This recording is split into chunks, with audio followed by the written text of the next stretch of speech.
All right, my second period. Good morning. Um, what's it called? I wanted to make this video to show you guys what I wanted you to do today.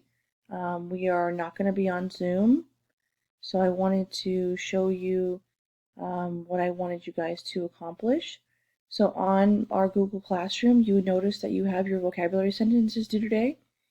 Only 3 of you have turned them in. So we need all the rest of you guys to look up the definitions and then put them in a sentence. So I wanted to give you the time during this class period to work on that. If you have already completed that, this is going to be your first priority because that is due today. If you guys have already completed that, I need you to go over to the Declaration of Independence annotations. And what I need you to do on here is if you are reading through this first paragraph and you don't know what the words mean, I would like for you to pick a highlighting color and then look up what those words mean here in the comment section. So I already kind of put a couple of words that kind of were even I didn't know right away. So I would look those up. That's what I want you guys to do.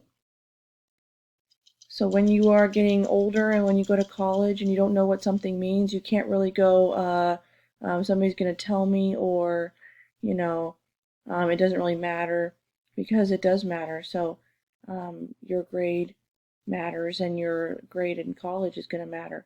So you guys got to look up what those words mean, which makes you feel more connected to the text once you know what those words mean. So your job after the vocabulary sentences is to go through the first 8 of the 26.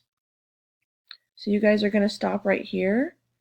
What I would like for you to do is underneath every one of these highlights, these are the reasons that the colonies gave, but underneath I gave you guys a reason. I wanted you to go through and break down that sentence into something that's more reasonable, more modern. Okay, so it says he has refused his assent to laws. Most people won't understand what that means, so I changed it to Britain is too controlling and they blocked the trade. They also wouldn't let the colonists print their own money.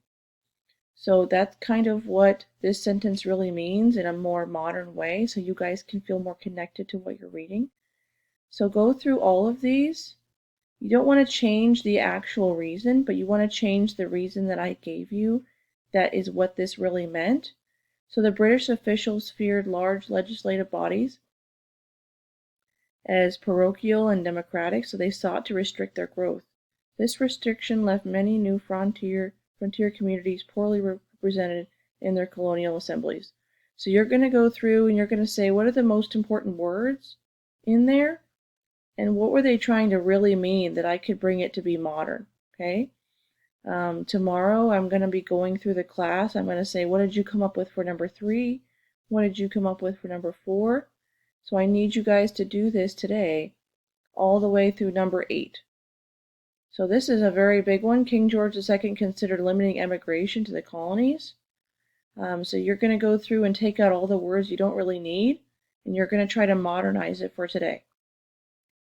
My voice is still a little funny, so let's see here. So you guys are looking through this. Anything you don't know, you're going to look it up. Then you're going to go through the first 8 reasons, and you're going to take these little lines. The first 2 I already did for you, and you're going to go through the other 6, and you're going to make them a little bit more modern, and you're going to make them a lot shorter so you can understand it. Okay? So that is our class for today. I'm going to put an attendance question on here so you guys can sign in for attendance. But your goal for today is your vocabulary sentences and then working on the Declaration of Independence. I hope you guys have a great day, and I will talk to you on Zoom tomorrow.